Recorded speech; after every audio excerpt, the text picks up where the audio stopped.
We followed our hearts. We went back in the gym with Migs, aka the Lord of Aesthetics. The Guacha Lord. The Guacha Lord Migs. Okay, Migs. First, Workout natin. Chest. The chest quest. chest quest, man. Ngayon, ito ginagawa namin is inclined dumbbell press. Lightweight lang. Lightweight, controlled movements. Lightweight 100. That's light, man. 100-pound dumbbells. So sets and rep range. Rep range pa iba-iba from 8 to 12. Ganun rep range namin. Pero yan 4 sets. Tapos hindi pa siya masyado to failure kasi mag-heavy kami mamaya sa barbell. So parang medyo ano lang to dito. So warm up. Medyo warm up. Warm up lang yan, 100 pounds. Yeah.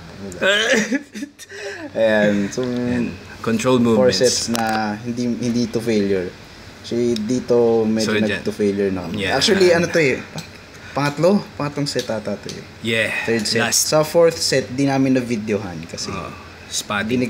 Actually moderate weight lang yan kasi once na off yung camera doon kami sa spotting. Ito pang hindi pa to fail. Ay to failure siya. To failure siya kasi last set. Hanggang kaya namin mag-isa. Yan. Bigat. And so ito 4 sets ulit. 4 sets. Yung first 2 sets magang. Yung third set ito. Actually ito yung third set. Yung fourth set namin na binabaan natin kasi walang sa spot sa atin. Yung fourth set namin heavy. Tapos drop set pa. Yeah. The failure. Tapos drop set. Tapos ayan. Inclined naman syempre. Barbell press. Syempre, ginana namin. Bitch weight. Kasi pagod na rin. Solid na pagod kami dun sa drop set. So controlled movements lang, i-focus mo yung squeeze mo sa upper chest. Ang upper chest at lower magkahiwalay yan Kaya may mga incline press siya, may flat tsaka decline. Flat at decline, mas tama niya yung lower. Tama. Ito. So kung gusto mo mag-build ng chest, dapat variated yung mga movements mo. Variations. Kulang yung sa upper. Mahirap talaga yung upper chest. So dapat tinitira mo yung upper chest lagi. Yan. Tapos talagang dapat i-feel mo lang yung movement. It's not about the weight. It's how you feel the weight. Ayan, tapos so ito cable crossover. Ito variation tayo. Nag-variation kami. Yung unang cable crossover namin high. Ito tama nito lower. Lower, yeah. Tama. Tapos next niyan is magmi-mid kami. Pero ito, ang rep range namin dito, high reps. Laging pag cable crossover, dapat high reps ka. 12 to 15 reps. Tapos 3 sets or to 4 sets. 3 sets to 4 sets. Kasi dito pa 3 sets lang kami. Isang set lang ng high, mid at low. Diba? Yan. So, pag cable, mas mahalaga talaga siya na lightweight lang. Tapos yung feel the burn. Diba? Squeeze mo lang yan. Squeeze mo lang. Actually, masakit siya. Dapat nararamdaman niya yung burn. Kahit magang lang. Usually kasi, yung ginagawa ng iba nag-heavy kagad sa mga machine or cable type na movements. So, nagkakaroon sila ng pain sa joint. So, dapat muscle pain ang maramdaman mo, hindi joint pain. You will snap some shit, man. Welcome to Snap City, Migs. Ikaw yung pagaling ka na yung likod mo. Yung likod ko. So, drop the ego lang kapag lifting weights. We build muscle, not ego. So, yan. Nag-low kami. Cable crossover, low. Ang tama naman yan is upper chest.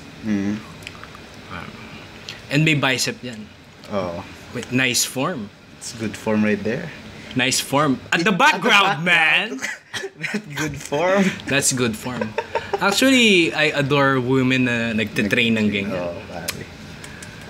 Look at all types of glute gains.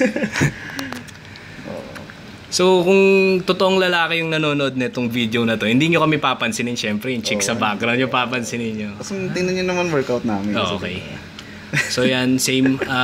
Dun muna tayo sa movements natin. So, controlled movements and squeeze lagi. Squeeze, di ba? Ba't ka tumatawa? Puta, nakikita ko kasi sa background yung chick, man. Talagang solid eh. Solid yung... Akala ko nahihirapan ka na dyan. Ay, hindi. Pero yan, I'm just admiring her gains. Actually, ayan, dito rin. Admire, bro. Admire. Sige, yan. So, once done na yung mga cable routines nyo, machine naman. maganda machine. So, dyan mo talaga ikikill yung, yung, hypertrophy. Sa dito, burnout. Yan, burnout. So, machine. Parang give all ka dun sa mga compound movements. Sa machine, talagang dun dun ka magfa-fatigue. Saka walang best ko na may sasabi mas maganda akong machine or there's free weight. Free pareho gawin mo. Pareho. Walang better. Tama. Parang sa bench, ano mas maganda? Bar or dumbbell. Pareho gawin mo. Actually, kapag wala ka ng progress na nakikita sa katawan mo, dapat ibahin mo yung workout mo para ma-shock yung muscle. Parang puro dumbbell bench press ka, hindi ka na lumalakas. Try mo mag-barbell. Lalakas ka rin sa dumbbell press. That's right. So ito, last workout namin, parang siya. Parang pec deck. Pero mas feel ko dito kasi may yung handle eh. Mas dumdum talaga dito. Parang favorite machine ko na to. Look at all that striations, bro. Ganda hindi. Lighting lang yan. Ganda na lighting. Hindi yan lighting, pre. Maganda ang progress mo. Actually, bulking ako ngayon. Kaya medyo... Ayun pala, bloated na ako niyan. balak din namin gumawa ng nutritional video. Yung mga, kung ano yung post-workout, pre-workout. Yung mga supplement na okay talaga. Tsaka ano yung mga dapat iwasan, yung mga empty calories. Na tinatawag. Example, empty calories. Kanin. White rice. Cake. Empty calories kasi puro calories siya, wala siyang vitamins, minerals. Bad investment. But that's for another video, pare. That's for another video. Let's focus on our workout here, man. Ito na last workout namin. Squeeze, bro. To failure na talaga to. Yeah, to failure.